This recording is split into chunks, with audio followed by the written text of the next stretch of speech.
Folks, in order to get to the oil control valves, it'd be much easier to get off the engine cover. So I got my hex key here, it's a 3/16. So I'm going to go ahead and get this cover off.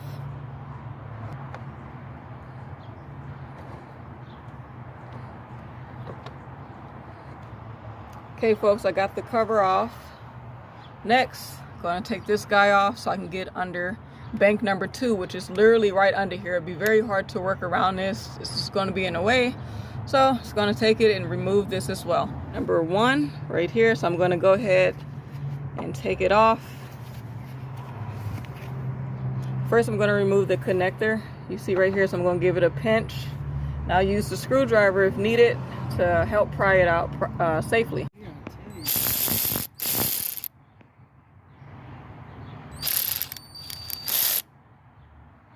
Hey folks, getting out one of the oil valves here, number 1.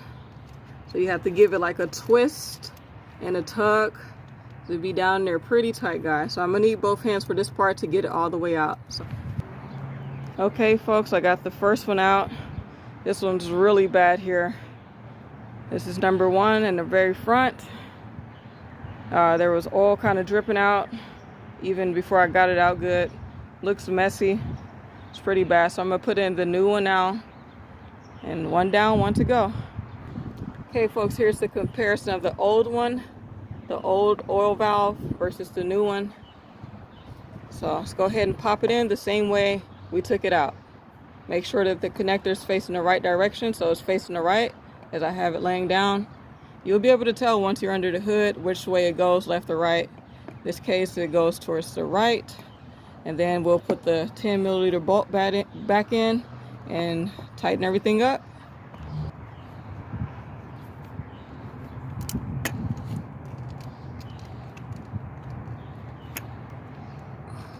Okay folks, it really worked for me to kind of twist it on down in there, just how I twisted it out. Twist it all the way down there, make sure that it's flat here. So when you put the screw back inside, that it's all the way flat, leaving no gaps in between. So, and here's the connector part. So I'm going to go ahead and put the connector back on. You guys can see that it's been already chipped. So go ahead and put that back on. Since this is in the tight spot, guys, I actually went on ahead and screwed it a little bit with my hand. I'm going to go ahead and drill it in. If needed, definitely do put some oil on your new oil valve just so it won't be dry. But since the insertion, I'm telling you guys, a lot of oil came kind of spooling out of there. So I was able to just put it in. It was pretty easy because it was already lubricated from oil, excessive oil already. And if yours doesn't have a lot of excess oil coming out, I would highly suggest lubricating first before you put your new oil valve in. So I'm gonna go ahead and drill this baby back in.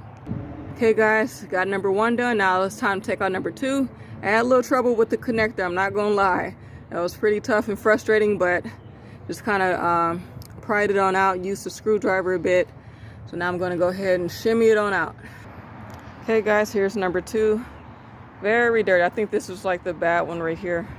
You can tell, look at all that excess oil. Yeah, these are pretty old, pretty in bad shape. No wonder why the check engine light was on.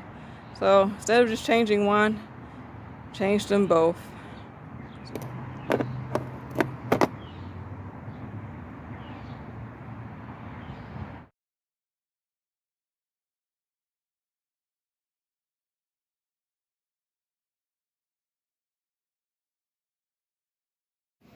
Okay folks, it's not the greatest photo ever, but the check engine light did go off and the car is running much smoother.